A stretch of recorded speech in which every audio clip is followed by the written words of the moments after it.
série TDF nas eleições e hoje a conversa é com a candidata a deputada federal do Partido Socialismo e Liberdade PSOL, Vivi Reis. Você já sabe que o objetivo desse quadro é entrevistar candidatos e candidatas, quais são as suas propostas em relação a mudanças climáticas, direitos socioambientais, direitos das mulheres, dos povos tradicionais, educação ambiental e os grandes projetos. E hoje estamos recebendo a candidata Vivi Reis, que colocou seu nome à disposição em busca de conseguir a reeleição ao cargo de deputada federal. A Vivi foi eleita vereadora em Belém e assumiu o cargo de deputada quando Edmilson Rodrigues foi eleito prefeito de Belém. Candidata, seja muito bem-vinda ao TDF nas eleições. Muito obrigada, parabenizo essa iniciativa. O Tapajós de Fato vem sempre buscando levar a informação de verdade, combater as fake news e buscar de fato uma circulação de informações conectadas com a realidade da Amazônia. Então, parabéns para vocês por essa iniciativa. Obrigada, candidata. A gente já começa o bate-papo perguntando quais foram os desafios a partir do momento que você assumiu o cargo de deputada federal. Nossa, assim, o espaço da Câmara Federal é um espaço muito violento, principalmente quando você é mulher, negra, LGBT, da periferia. E no meu caso, que nunca tive nenhum cargo dentro da política institucional, se tornou mais desafiador. Só que eu vejo também que nós tivemos ali a oportunidade de mostrar como se faz política com a nossa cara, né? Porque se a gente for olhar a bancada paraense, dos 17 deputados e deputadas, nós tínhamos apenas uma mulher, né? Com a minha entrada somos 2 mulheres, e a maioria são homens mais velhos, brancos, héteros, de família tradicional. Então, o meu desafio, no conjunto dessa bancada, dos 513 deputados de todo o nosso país, foi, de fato, mostrar como se faz política a partir da nossa experiência. Porque se fala muito sobre experiência na política, né? Porque tem que ter experiência, porque é importante alguém assumir um cargo com essa relevância, que carregue uma experiência. E eu defendo que a experiência que a gente precisa para a política, para os cargos da política institucional, é uma experiência das lutas. No meu caso, que vim do movimento estudantil, que participei de várias atividades, desde criança, de construção coletiva, e que também fui forjada nas lutas dentro dos movimentos sociais e do movimento feminista. A minha filiação partidária iniciou na luta contra a construção da usina hidrelétrica de Belo Monte, ou seja, uma pauta relacionada diretamente com a vida dos povos amazônidas, e que hoje eu vejo, quando fui premiada em 2021 e em 2022 como melhor deputada federal do Pará pelo Prêmio Congresso Foco, a gente mostrou de fato qual é a experiência que nós queremos. Então, acho que o maior desafio que eu tive foi todo esse imaginário que se tem sobre nós, de achar que mulheres, que LGBTs, que pessoas negras, que jovens não sabem fazer política. Eu consegui mostrar que sabemos e podemos nos destacar nesse contexto, e que também nós temos que combater qualquer tipo de violência política e discurso de ódio. Porque no país de Bolsonaro, os nossos corpos são alvos. Então, eu tive que lutar muito ali para dizer, olha, eu sou uma deputada federal. Então, me respeitem, Não passem por cima, se vocês quiserem atacar povos indígenas, se vocês quiserem ameaçar as vidas amazônicas, vocês vão ter que passar por cima de mim, que eu sou deputada igual a vocês. Como eu fiz naquele enfrentamento lá na Comissão de Direitos Humanos contra os bolsonaristas que queriam ir para cima dos indígenas. Então, acho que os desafios, de fato, eles vão continuar existindo, porque a gente sempre vai ser olhado como aqueles e aquelas que não pertencem a esse lugar, mas a gente segue também mostrando que o nosso corpo político pode ocupar qualquer espaço. Bom, seguindo a nossa entrevista com a candidata a deputada federal Vivi Reis, agora, candidata, a gente vai falar sobre a pauta mulheres, que é uma das principais pautas que você carrega. Nessas eleições, nós teremos 29.256 candidaturas entre homens e mulheres para a Câmara Federal. Desse total, 4.886 são mulheres negras, o que corresponde a 16,70% do total de candidaturas. A gente sabe da importância de que homens e mulheres negras ocupem os espaços políticos, caso reeleita. Como seu mandato pode contribuir para que as mulheres pretas ocupem esse lugar, que é majoritariamente ocupado por homens brancos? Excelente. Inclusive, já destaco aqui que hoje eu também faço parte da Secretaria da Mulher. Eu sou procuradora adjunta da Secretaria da Mulher na Câmara de Deputados.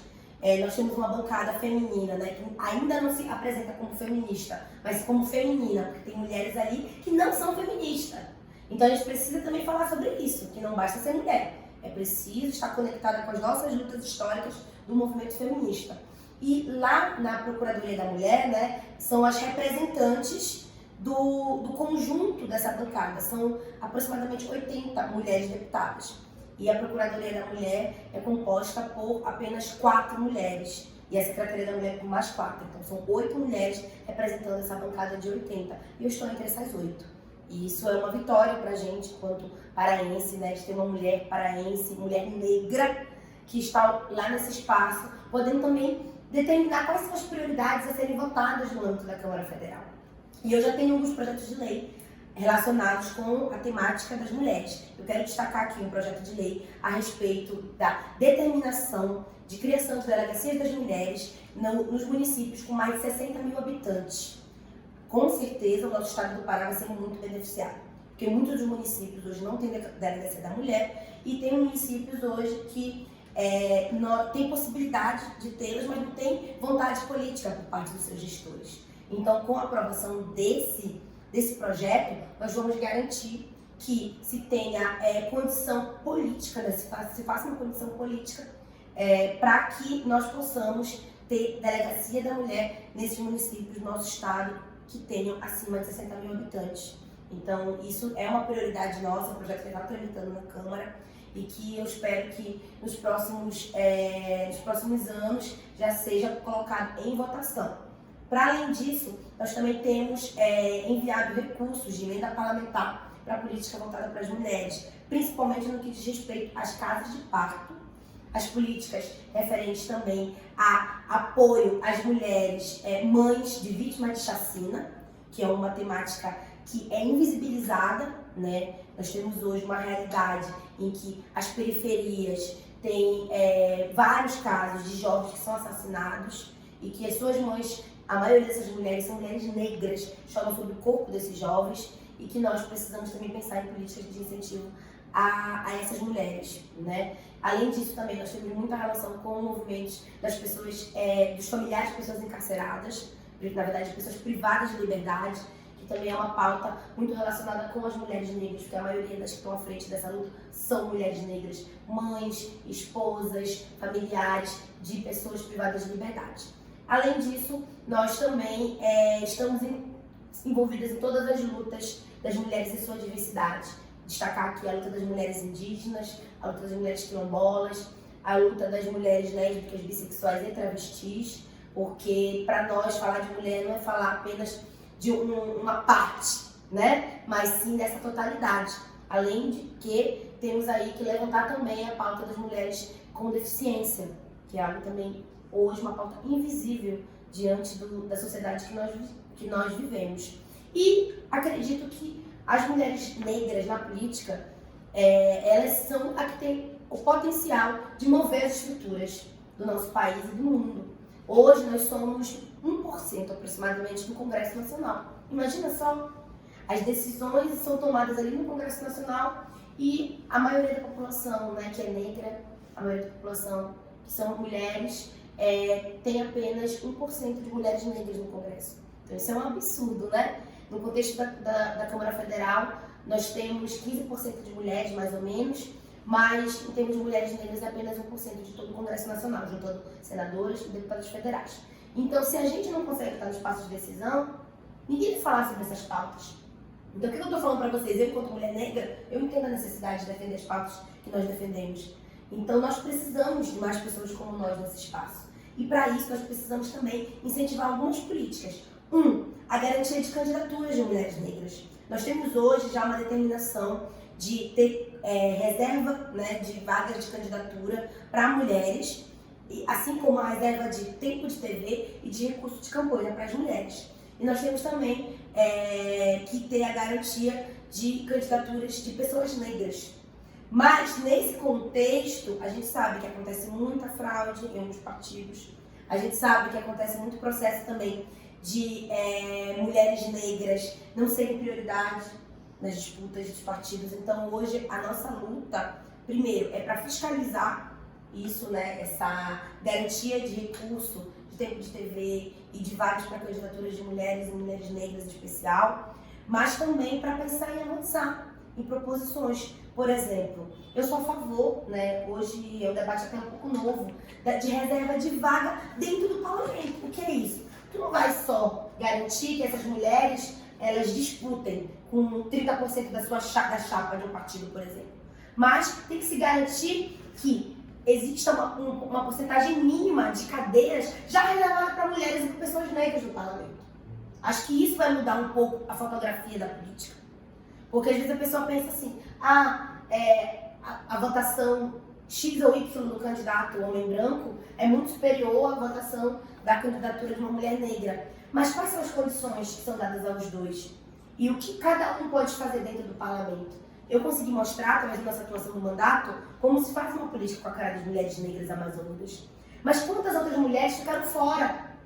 Então nós precisamos garantir que mais mulheres negras estejam nos espaços do parlamento. É uma pauta prioritária, mas já concluindo, nós precisamos também de um elemento muito importante para garantir isso, que é o combate à violência política. Porque não tem como a gente viver hoje uma política institucional em que mulheres negras entram nesse espaço, mas sofrem violências e são obrigadas a sair. Eu tenho companheiras nossas que são deputadas estaduais, que são deputadas federais e que não vão mais concorrer, porque não se sentem mais seguras para isso. Ou que deixaram seus mandatos para cuidar da saúde por alguns meses, ficarem de licença, porque não estavam bem no sentido da sua saúde física, psicológica, por conta de toda a violência política. Então, acho que também tem que ser prioridade nossa o combate à violência política, para garantir espaços saudáveis e que as mulheres negras possam, de fato, se sentir parte dessas decisões políticas e possam ocupar com firmeza e com as suas prioridades, e não a prioridade daqueles que já estão no poder há muitos anos. Esse é o TDF nas eleições, onde nós entrevistamos candidatos e candidatas progressistas com expressão na região oeste do Pará. E a gente está recebendo nessa edição a candidata a deputada federal, Vivi Rins.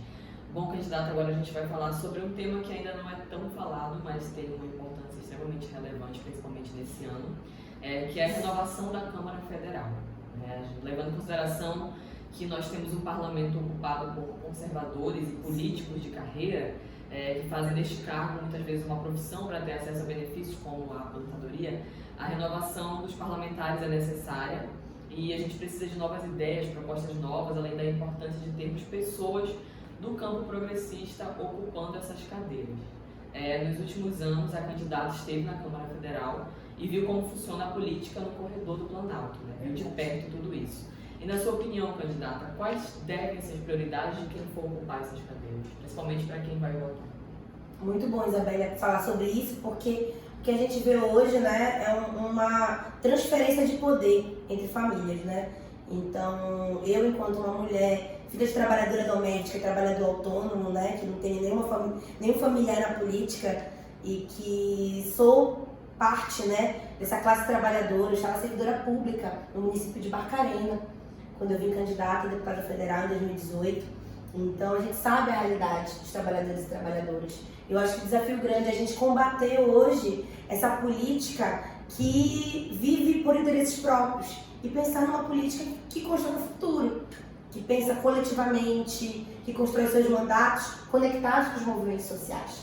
Então, hoje eu tenho muita segurança e firmeza política de falar que o nosso mandato é um mandato que atuou defendendo as nossas lutas pela Amazônia, pelas nossas vidas, que combateu o fascismo, que combateu essa casta política aí, que se acha intocável, né, e que acha que os seus interesses serão sempre privilegiados, que buscam privilégios e não buscam, de fato, construção coletiva em defesa do povo. E que nós estamos mostrando como se faz diferente, como se faz uma política sem orçamento secreto, sem venda de voto, sem interesses que mudam de acordo com quem está no poder. Porque eu já vi muitos deputados e deputadas, isso é legal, a gente está ali, que a gente vai conversando e vai também percebendo a posição e a postura de cada um, que diz assim, eu estou na base do governador, eu estou na base do presidente e vou estar na base de quem estiver no poder. É assim que eles falam, né? Que eles vão estar na base de quem estiver no poder. E esse, né, que é chamado desse centrão, que se move pelos seus interesses próprios, ele é um grupo comprado, né? É um grupo que vota de acordo com quem der mais. E nós estamos para denunciar isso. Se vocês forem procurar a atuação parlamentar de cada um dos deputados, dos 17 deputados e deputadas, vocês podem ver no portal da Câmara de Deputados, e vocês podem ver também alguns sites que já estão monitorando sobre a votação e o posicionamento político de cada um. E no site da Câmara vocês vão ver que, eu fui deputada federal com o maior número de proposições legislativas em 2021 e 2022. Fui a deputada federal com o maior número de falas em plenário em 2021 e 2022. Eu ouso dizer que eu sou a que tem mais comissões. Não posso afirmar porque eu também não tenho dados sobre isso, mas eu participo de 4 comissões permanentes da Câmara e atuo fortemente, estou sempre presente nos debates dessas comissões. Fui eleita 2 vezes, em 2021 e 2022, como a melhor deputada federal do Pará.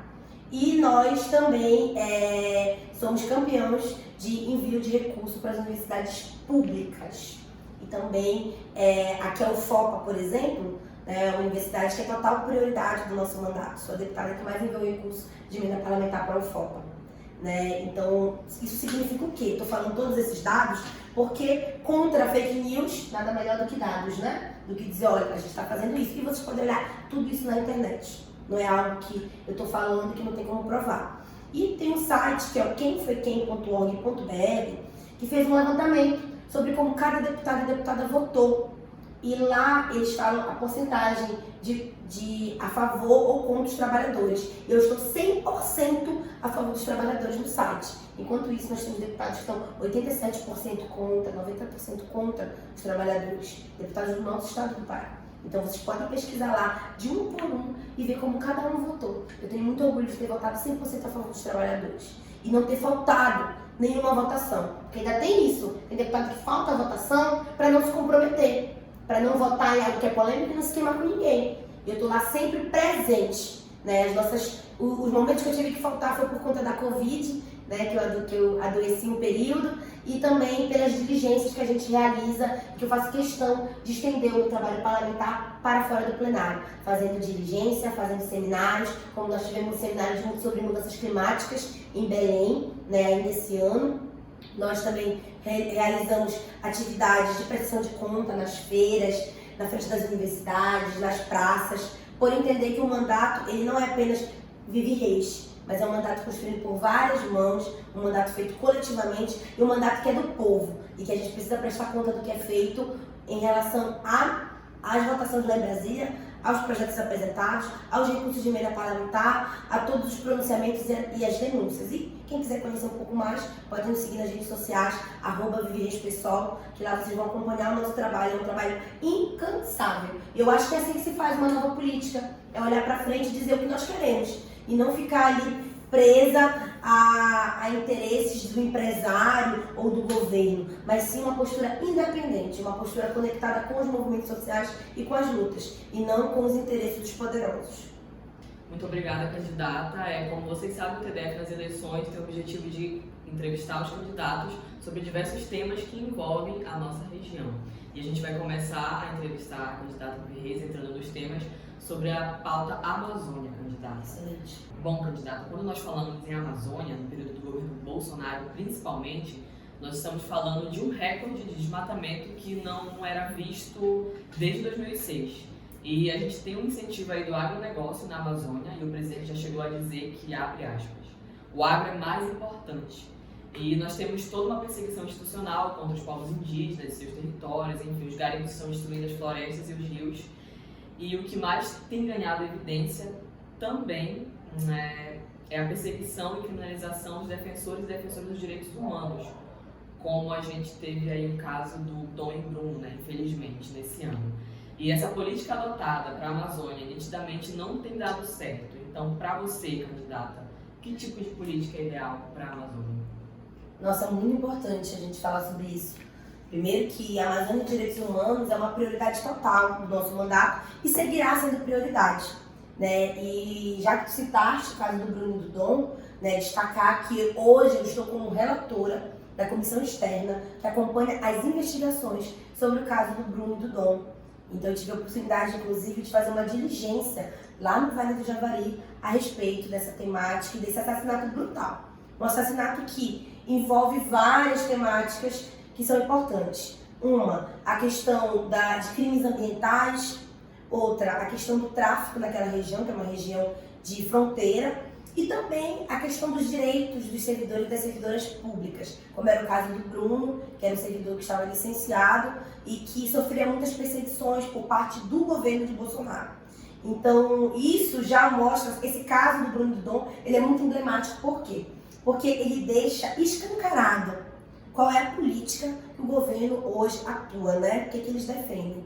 Porque num contexto em que nós temos aumento do desmatamento, aceleração das mudanças climáticas e um processo de perseguição e ataque diretamente às vidas dos povos amazônicos, esse caso ele se torna um símbolo para que nós possamos lutar por essa justiça e que sirva de exemplo para que nenhum outro caso aconteça.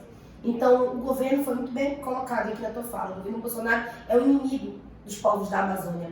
Então, nesse contexto, eu acredito que a nossa atuação enquanto mandato foi fundamental, para fazer a crítica ao até então ministro Ricardo Salles, né? Eu fui a pedra no sapato do Salles, inclusive a audiência pública a gente enfrentou de frente, né? Cortaram meu microfone para não fazer a denúncia contra o Salles e nós trouxemos à tona aquela relação que ele tinha, inclusive tem candidato hoje a governador do nosso estado que tinha relação criminosa com o Salles e com o governo Bolsonaro a respeito de madeira ilegal, a respeito de incentivo ao garimpo ilegal e todo um conjunto, né, de medidas que são contra a Amazônia, contra o meio ambiente, contra os povos indígenas, os povos amazônicos como um todo, na verdade.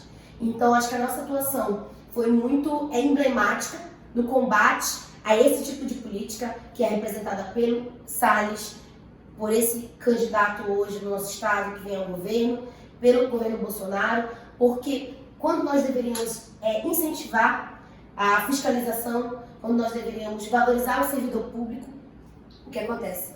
É o contrário. O servidor público hoje ele é visto como alguém que vive de regalias, como alguém que, como o Guedes falou muito bem, são parasitas, né? É assim que ele tratou o servidor público.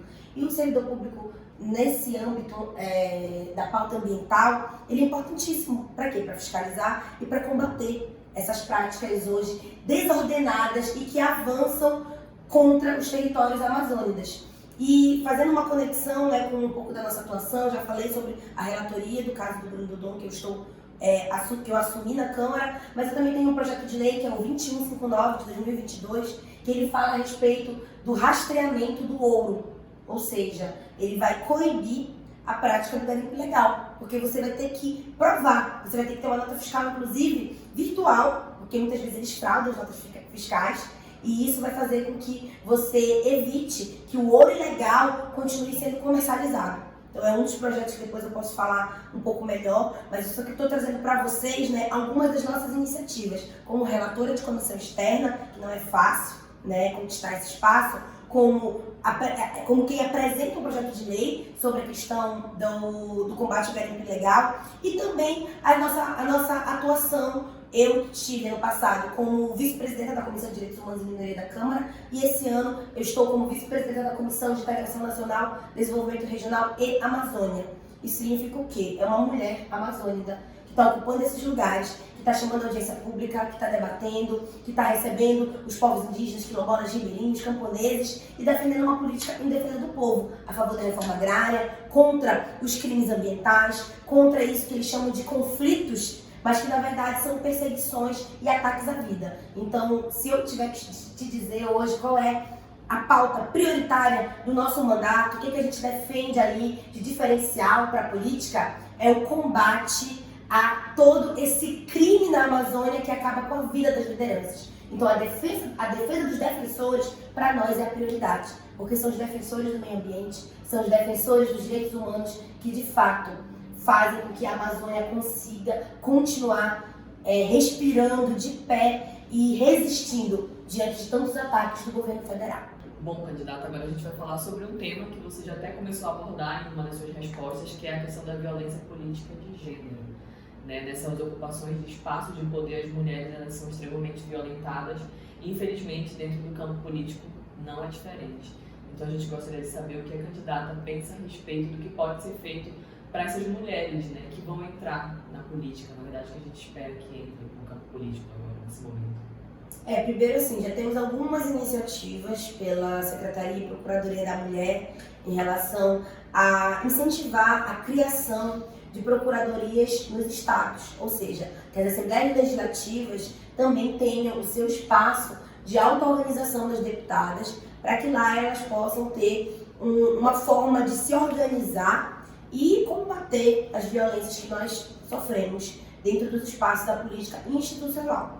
Além disso, esse ano nós criamos também um observatório a respeito da violência política de gênero, e que isso já é um passo importante, né? E quando eu digo nós criamos, não fui eu sozinha, né? É esse conjunto de deputados que estão à frente da Procuradoria da Mulher, da Secretaria da Mulher, e que nós precisamos também pensar em como vai avançar a consciência política, porque um item importantíssimo para combater não só a violência política de gênero, mas como qualquer tipo de violência contra a mulher, é fazer o processo educativo, né? Nós temos algumas leis, tanto estaduais como federais, a respeito da educação nas escolas, né?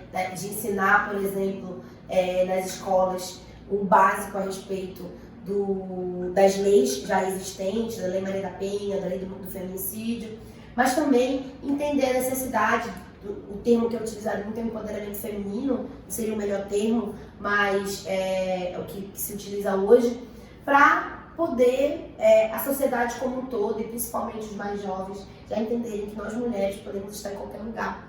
Então acho que esses são algumas das iniciativas que a gente já vem tomando e realizando, mas eu acho que o principal mesmo para a gente poder combater essa violência política de gênero é que nós mulheres que estamos nesse espaço da política que é tão violento, possamos nos sentir seguras pelo apoio popular e também para que as pessoas como um todo enxerguem em nós essas representantes em que eles também vão fazer parte da construção desses mandatos. E como é que isso acontece, né? Por exemplo, eu tive um ataque muito grave no nosso escritório político, que foi invadido, que quebraram louça do vaso sanitário, da pia, né? Jogaram todos os nossos documentos no chão. Foi uma violência assim, que nos deixou muito abalada. E naquele momento eu tive muita prestação de solidariedade, ao mesmo tempo que também tive ataques, né, inclusive de deputados atacando e fazendo falas pejorativas e ofensivas a respeito do ocorrido. Então, quando se recebe uma mensagem de apoio, uma rede de solidariedade, é uma forma em que nós percebemos que não estamos sozinhos, que nós podemos também estar nesse lugar, mostrando a nossa cara, mas tendo a força de pessoas que nos apoiam. Então, eu sinceramente acho que nessa eleição, as votações que nós vamos receber enquanto mulheres feministas, mulheres negras, ativistas, ela vai nos dar um feedback sobre isso. Porque, por exemplo, eu costumo falar muita frase, né? As feministas vão derrotar os fascistas. Se eu vivi enquanto uma mulher feminista, com todos os marcadores que eu tenho, tiver mais voto do que o deputado que representa hoje a face do fascismo e do bolsonarismo no nosso estado, isso significa que nós estamos mais fortes e mais potentes do que esses caras. Então é uma forma também de mostrar esse apoio a essas candidaturas de mulheres. Então é muito importante que nós possamos eleger com muito voto as mulheres feministas, negras, LGBTs, de periferia, defensoras dos direitos humanos. E também nós precisamos muito cuidar da saúde psicológica, né? Era uma coisa que eu sempre tinha esse entendimento, mas eu falava e não praticava. E eu esse ano tomei a decisão, né, a iniciativa de começar a fazer uma terapia, de começar a me preocupar mais em relação à minha alimentação, a beber água, a estar em lugares seguros, né? Existe também uma preocupação em relação à segurança física, de andar sempre acompanhada. Então são algumas medidas que são importantes para nós e que é importante também que nós possamos criar essas redes de apoio de autocuidado, porque sem elas nós vamos desabar muito fácil. Então é importante que as mulheres na política não sejam derrubadas, mas que elas sejam fortalecidas. E para isso a gente precisa desse movimento coletivo e também precisa estar muito bem preparada para esses desafios. Bom, agora a gente vai falar sobre uma pauta que está em extremo debate ultimamente. Recentemente aconteceu a Assembleia Popular do Mercúrio na aldeia de Muratuba, né, levantada pelos povos tupinambás. O Tabelião de Fato também lançou agora esses dias um texto sobre um documentário que vai ser lançado, Amazônia Nova Minamata, que traz aí a realidade do povo do Baixo Tapajós, né, os Munduruku em relação ao Mercúrio. E, candidato, sobre essa pauta do Mercúrio, a gente quer saber como o seu mandato pretende trabalhar dentro do parlamento. Então, acredito que a gente precisa primeiramente entender que do jeito que está, do jeito que é tratado a questão ambiental dos povos amazônicos é muito grave, né? O governo de Bolsonaro, ele simplesmente sucateou qualquer forma de preservação ambiental e ele vem atacando diretamente a vida dos povos indígenas e que nós precisamos combater isso, né? Segundo, que nós já fizemos também a denúncia a respeito, né, dessa contaminação por mercúrio aqui na região, sobre a mudança das águas dos nossos rios e também nós estamos seguindo forte na defesa dos defensores, né? Fizemos denúncia sobre o caso de quando colocaram fogo na casa da Maria Leusa, né, que foi gravíssimo, inclusive eu fiz uma fala plenária muito emocionada, só de falar me arrepio toda, muito emocionada, porque é um absurdo o que eles fazem hoje com as lideranças indígenas, porque de colocar fogo na casa de uma mulher indígena é querer testar força, é querer dizer que eles, e quando eu digo eles, são os responsáveis pelo garimpo ilegal, os territórios, querem mostrar que são maiores e mais fortes do que as lideranças indígenas. E acho que a nossa tarefa é seguir defendendo a luta, principalmente dessas mulheres indígenas que estão na linha de frente do combate ao garimpo ilegal. Eu já falei um pouquinho sobre o PL do rastreamento do ouro, né? Então agora é o momento de eu detalhar um pouco mais, né? Nós apresentamos, eu e a deputada Joênia Wapichana, que é uma deputada federal indígena, a única mulher indígena deputada federal do nosso país, e que nós apresentamos um projeto de lei, que na verdade é uma iniciativa popular, é uma iniciativa que veio dos movimentos, que nós abraçamos e apresentamos na Câmara de Deputados para fazer o rastreamento do ouro. Significa o quê? Que aquela peça comprada em ouro, né, aquele artigo, tudo que tiver ouro, ele precisa mostrar sua procedência. E nós temos aí um projeto de muitas páginas que explica, né, como será feita toda essa fiscalização, inclusive envolvendo notas fiscais virtuais que não podem ser fraudadas, porque hoje o que a gente mais vê são notas frias, né? E se você vai comprar qualquer artigo, né, uma aliança de casamento, um anel de formatura, qualquer coisa que tenha ouro, muitas vezes as pessoas não sabem nem a procedência, de onde vem. Então, a partir do momento que se obriga a saber a procedência, você coíbe totalmente a prática do garimpo ilegal. Porque como é que eles vão provar que aquele ouro ele tem alguma procedência dentro da legalidade? E além disso, nós precisamos, não só, eu acredito que sim, é prioridade nossa o combate ao garimpo ilegal, principalmente quando diz respeito às terras indígenas, mas é entender também que não se pode flexibilizar as leis ambientais. Porque o que o governo Bolsonaro tentou fazer esse ano? Ele tentou flexibilizar as leis ambientais para transformar o ilegal em legal. Olha que situação, né? Quer dizer que, um exemplo, a lei do licenciamento ambiental, ela foi alterada na Câmara de Deputados, foi votada, aprovada, e o que ela permitia? Permitia, inclusive, um autolicenciamento, da pessoa fazer uma autodeclaração e poder ter acesso àquele licenciamento ambiental. E tornou o que era ilegal, de exploração de territórios, em uma prática legal. E não é isso que a gente quer. A gente não quer só mudar a palavra, dizer que agora que não é ilegal, então não é crime, pode fazer. A gente quer uma mudança de postura política, uma mudança radical sobre a defesa dos nossos territórios. E isso tem que ter um protagonismo dos povos tradicionais. Por isso que a gente defende também que sempre seja realizada a consulta prévia, livre e informada, porque sem essa consulta prévia, livre e informada, não se pode tocar em nada de um território indígena, quilombola ou de qualquer comunidade tradicional.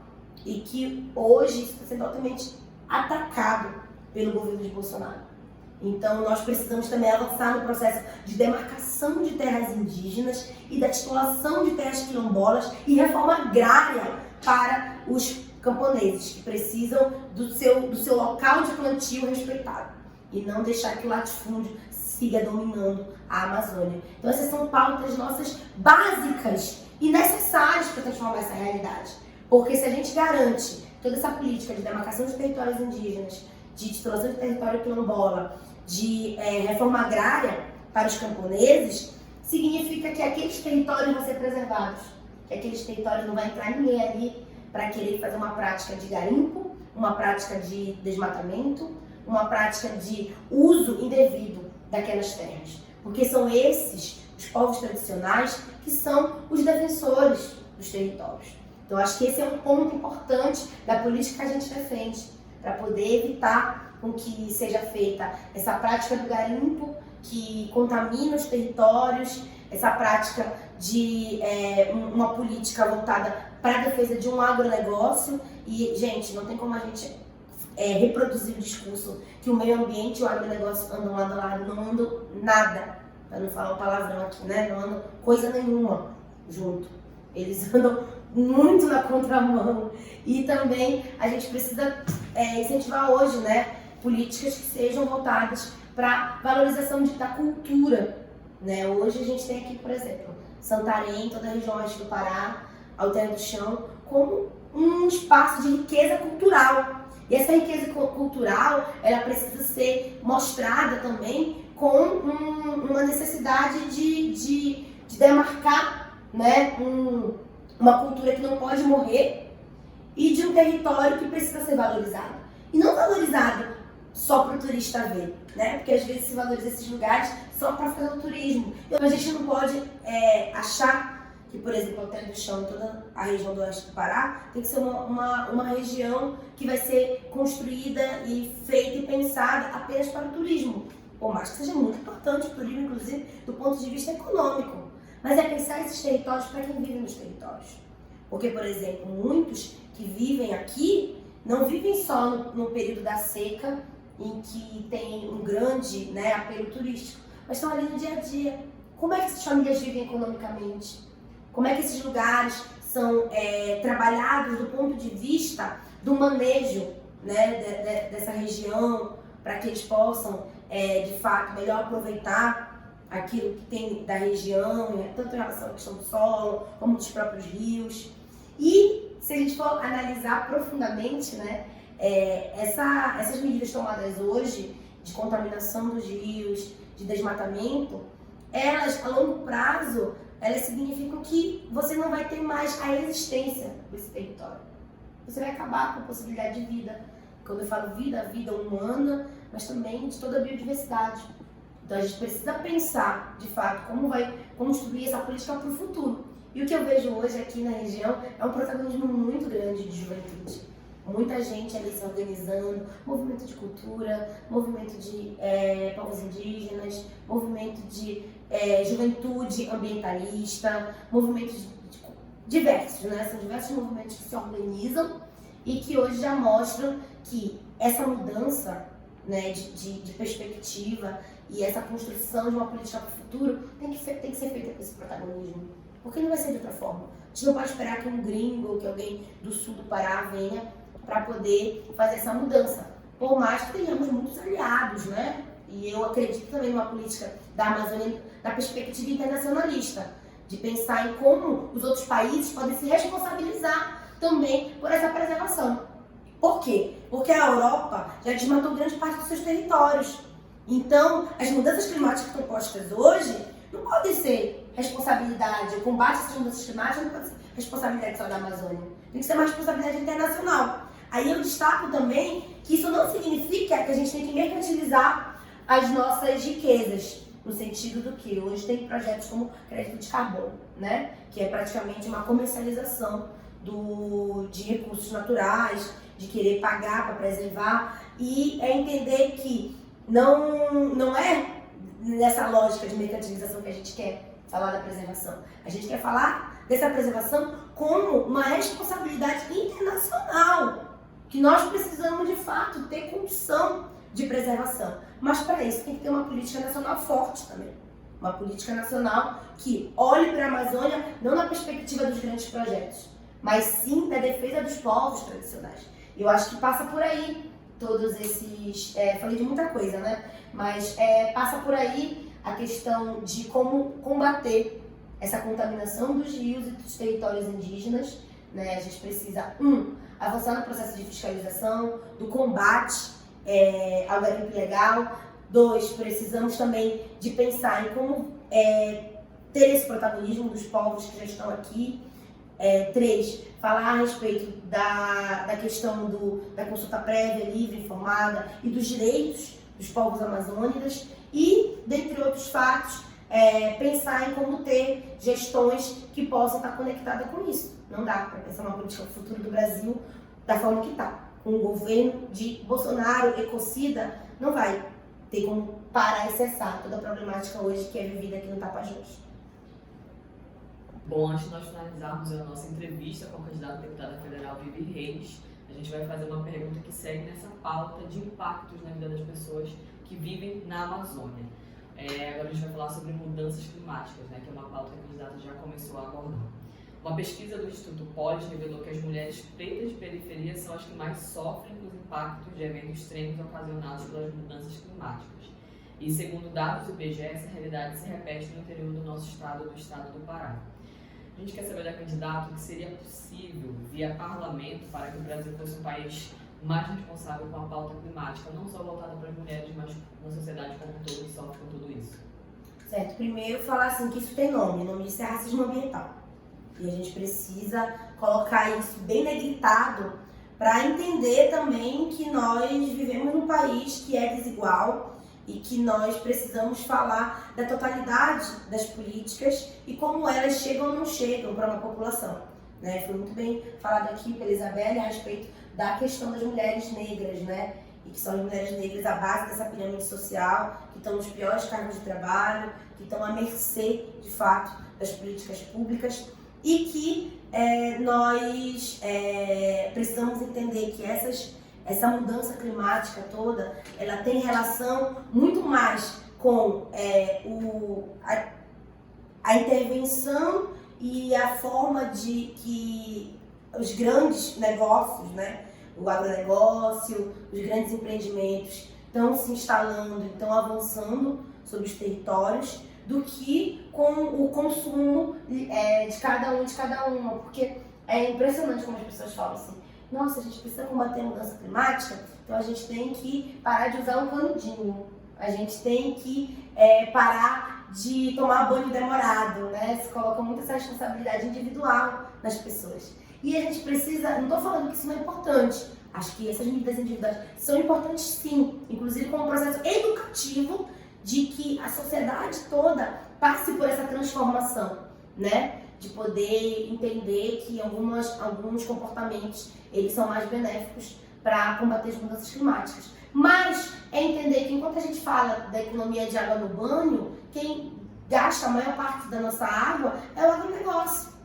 Então, assim, é uma contradição muito grande. Então, querendo falar do pequeno, enquanto tem toda uma cadeia se beneficiando disso e que não é atacada, não é comentado e que nós precisamos ver que as principais vítimas de tudo isso, que em geral não são tragédias, não são acidentes, são crimes ambientais, né, quando acontece alguma situação de enchente, de alagamentos, de seca, isso deve ser colocado como um crime ambiental e não como uma tragédia, porque isso é ocasionado por uma consequência de todo um processo que vem sendo feito contra o meio ambiente.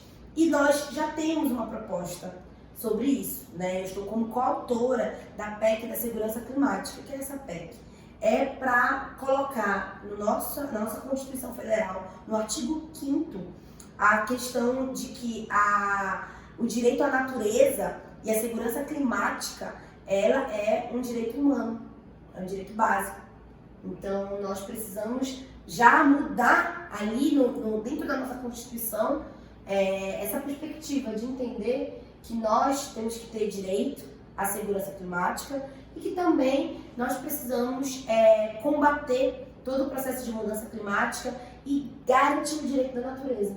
Então, são algumas das iniciativas que já andam em tramitação no parlamento, mas que isso não é suficiente, porque na Constituição também está falando que a gente tem direito à moradia, que a gente tem direito à saúde, que a gente tem direito à educação, e na prática a gente sabe que muita gente ainda está sem o acesso a esses direitos. Então, acho que nós temos que, primeiro, apoiar todas as iniciativas que são voltadas para essa defesa, né? E eu estive na COP26, lá em Glasgow, participei de todos os debates internacionais a respeito disso, e que nós precisamos formular muito mais sobre isso. A gente precisa, de fato, ter construções e iniciativas que serão feitas com esse protagonismo de juventude, de ambientalistas, de defensores dos direitos humanos, mas entender que nós precisamos também de uma política que venha, né, da Presidência da República ou de outros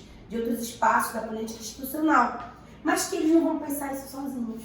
Eu acredito que até o governo mais progressista possível, ele vai precisar de muita pressão ainda para poder entender a importância de todo esse processo de combate às mudanças climáticas. Então, essa auto-organização que acontece hoje, né, da juventude aqui no Tapajós ou em qualquer canto da Amazônia, né, a gente tem que buscar formas de incentivo a isso, né, e eu já venho fazendo essa discussão e esse diálogo com esses movimentos, tentando apoiar com o nosso mandato, seja com emenda parlamentar, seja com apresentação de audiência pública, seja com debates no âmbito da Câmara e das comissões.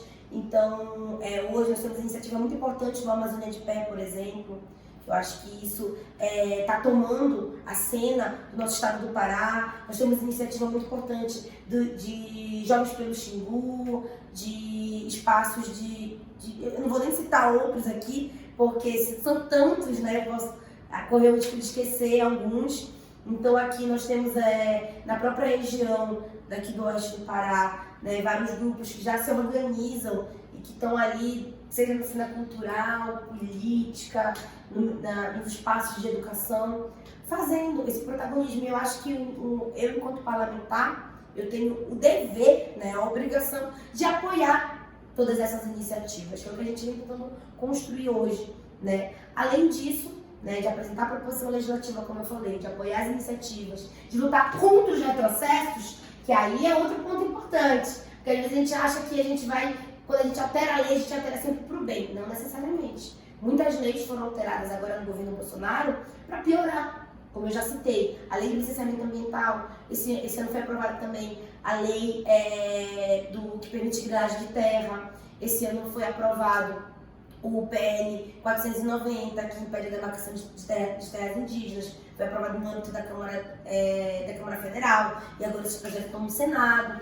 Então, assim, tem vários projetos que foram aprovados e que não foram com o meu voto, porque eu não coloco a minha digital em nenhum projeto que seja contra a Amazônia, contra os povos amazônicos.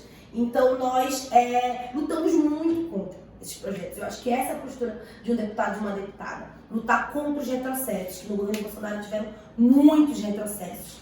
Além de que nós precisamos urgentemente pensar em como nós vamos, ainda temos tempo, né, o dia 2 ainda está por vir, de tirar o Bolsonaro, porque só tirando o Bolsonaro que nós vamos de fato poder ter governos que busquem minimamente aceitar, né, que o Brasil tem que viver numa democracia, não num autoritarismo, e que possam ter mudanças de atitudes que não sejam no perfil genocida e ecocida do Bolsonaro. Então, acho que essa é a medida que nós precisamos fazer para essa eleição ainda. Tirar o Bolsonaro é urgente para defender a Amazônia, seus povos, o meio ambiente e combater as mudanças climáticas. Mas que só isso não é suficiente. Pode mudar governo, mas a gente vai continuar lutando e eu quero continuar sendo uma parlamentar, uma deputada federal, para colocar à disposição o nosso mandato de todas essas lutas protagonizadas pelos povos amazônicos, inclusive fazendo a conexão com pautas internacionais, entendendo que a Amazônia, ela é uma responsabilidade de todos e a Amazônia é essencial para que o mundo exista, né? Não existe outro planeta. É esse planeta que a gente vai viver e a vida desse planeta também está relacionada com a preservação da Amazônia e das vidas presentes aqui nesse território. Maravilha, candidata, muito obrigada pelas suas respostas, conversando com a gente sobre as temáticas extremamente importantes para a nossa região. E antes da gente finalizar o nosso bate-papo, eu queria deixar disponível 3 minutos para você falar com os nossos espectadores. Primeiro, dizer da importância dessa eleição. Essa eleição vai ser decisiva. Essa eleição que a gente vai tirar Bolsonaro do poder, que a gente vai poder construir políticas com a nossa cara através da eleição de parlamentares também para deputado federal e estadual. E eu, Vivi Reis, com o número 5000, quero contar com o apoio de vocês, dizer que eu estou sempre presente aqui na região oeste do Pará, aqui no Tapajós nós temos várias iniciativas de incentivo à cultura, de recurso para a universidade pública, para o Instituto Federal também. Estamos iniciando já uma conversa para poder priorizar as políticas desse campus daqui em Santarém e da região oeste como um todo. E também nós queremos continuar em Brasília para mostrar como se faz política com a nossa cara. Como eu falei, né, são apenas menos até do que 2 anos e já mostramos de fato como é que a gente pode ali defender as nossas lutas. Estive à frente do projeto de lei, né, sendo relatora do projeto de lei que defende a permanência da lei de cotas no nosso país. Tenho atuado pela política de defesa da permanência estudantil, tenho também atuado na defesa da luta das mulheres, dos povos tradicionais, dos direitos humanos, da nossa vida.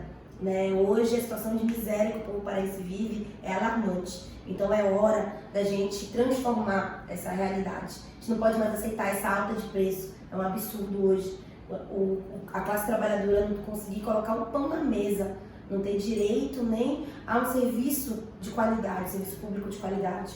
E nós estamos aqui para apoiar, né, políticas para saúde, cultura, educação, geração de emprego e renda para a juventude.